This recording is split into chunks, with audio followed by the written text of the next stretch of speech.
Wonderful. All right, so I will share the recap on the currency section. So we started off by putting a spotlight on the inequalities as an example of the real estate market, and how, for example, something as simple as quote simple as the credit score actually has a huge determination on the financial consequences or impact of BIPOC people. And so that created a really good example of like, oh, wow, it's like in the dollars, you can see what the financial consequences are of not, for example, understanding how credit works in the market space. This brought up questions around mindset and home ownership. And that shifted into a conversation around underscoring the importance of understanding the financial world and advocating for that artists are actually getting that education. Because as one person in our group pointed out, even college graduates are graduating without any level of comprehension around how to manage their money and make smarter decisions in the long term.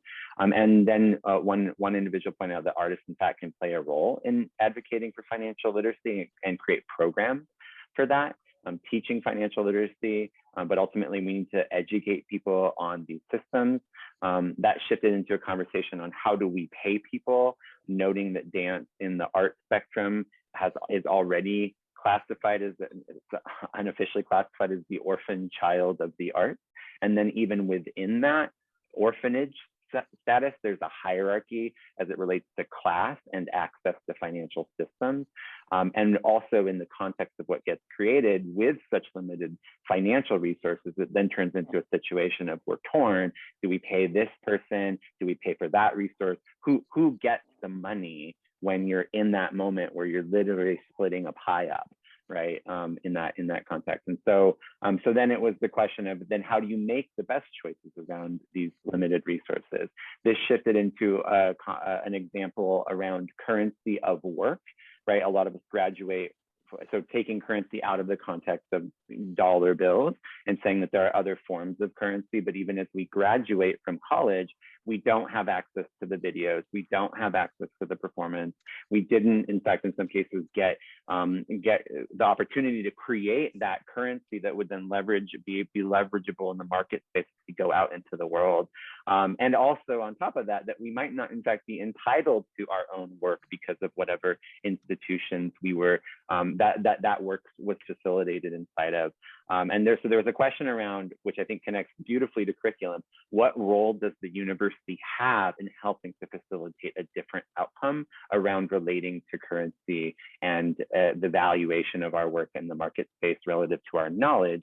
Because on the flip side, those in our cohort who were making smart business choices around pricing and business model were able to navigate some of those challenges.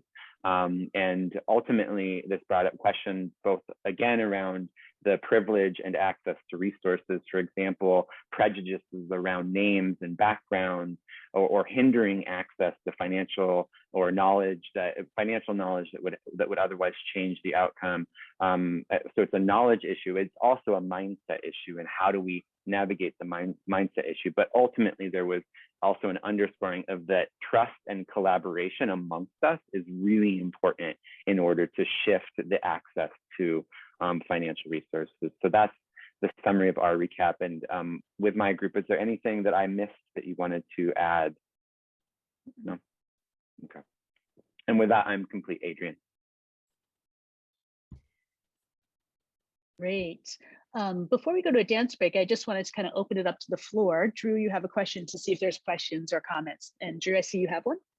I just wanted to say, Matthew, in just in the choices to talk about curriculum and talk about finance, I am an artist, theater. We also consider ourselves in theater the orphan or the red-haired stepchild, whatever you want to call it, the one that's way down there at the bottom of the arts. But just, it's really illustrative of my own comfort level of, oh, I don't want to talk about money. I don't want to talk about finance, right? So I'm going to go to this breakout group. I think that's just really like key, just as an example. I don't know how many people were in your group, but ours was pretty big. And I don't know if part of that was because, oh God, I'm not going to talk about money, right?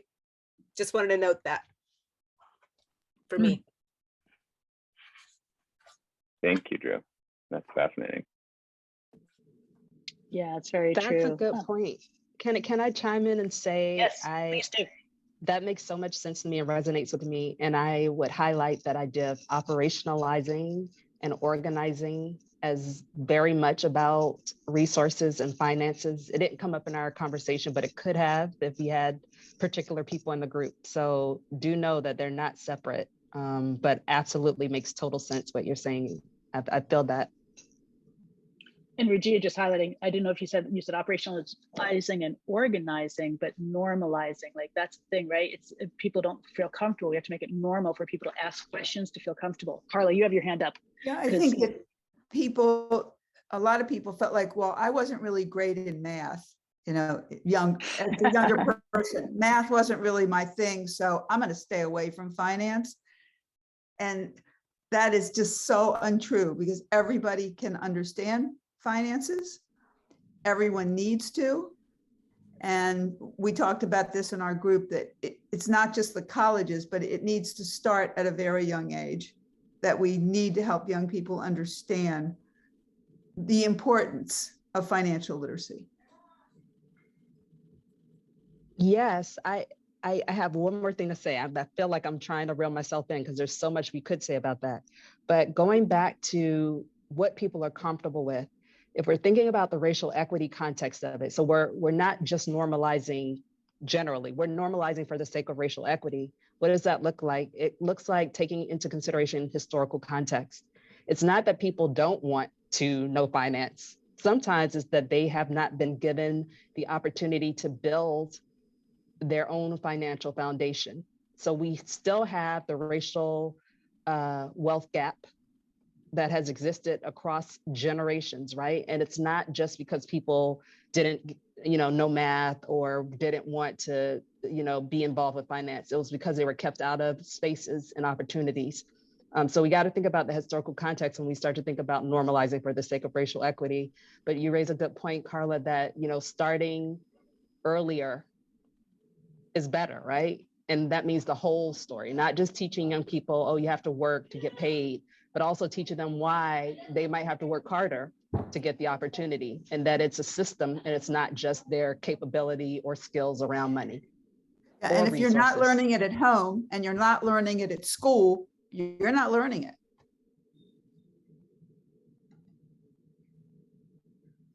Or after school. Can I just jump in and say, I think finance has also been equated, money has been equated to one of those discussions that's like religion and race and many other things. It's impolite to talk about money, right? That you're asking somebody how much they're worth or how much they make or what they charge for something, that's impolite. Or that it's an elitist thing. To have money or to know about money means that you're part of the elite. When in truth, none of us eat and none of us put gas in our car, none of us do anything without that. Neither myself or my husband were taught about money in our families, but both of us got business degrees and we're teaching our children already. My kid has a debit card. He's not old enough to get his own, so he has one of mine. And I made an account for him and he's got to keep a balance in it. And he has to learn how to use a check register and he's saving up for a car and he's learning how to do these things, because I always say I'm raising adults that have to be self-sufficient, and finances are a huge part of that. You are not coming back to live at my house and play video games in my den at 35. But if I don't want that to happen, that means that I have to teach you to be financially self-sufficient from today. You don't turn 18 and suddenly understand how all this works.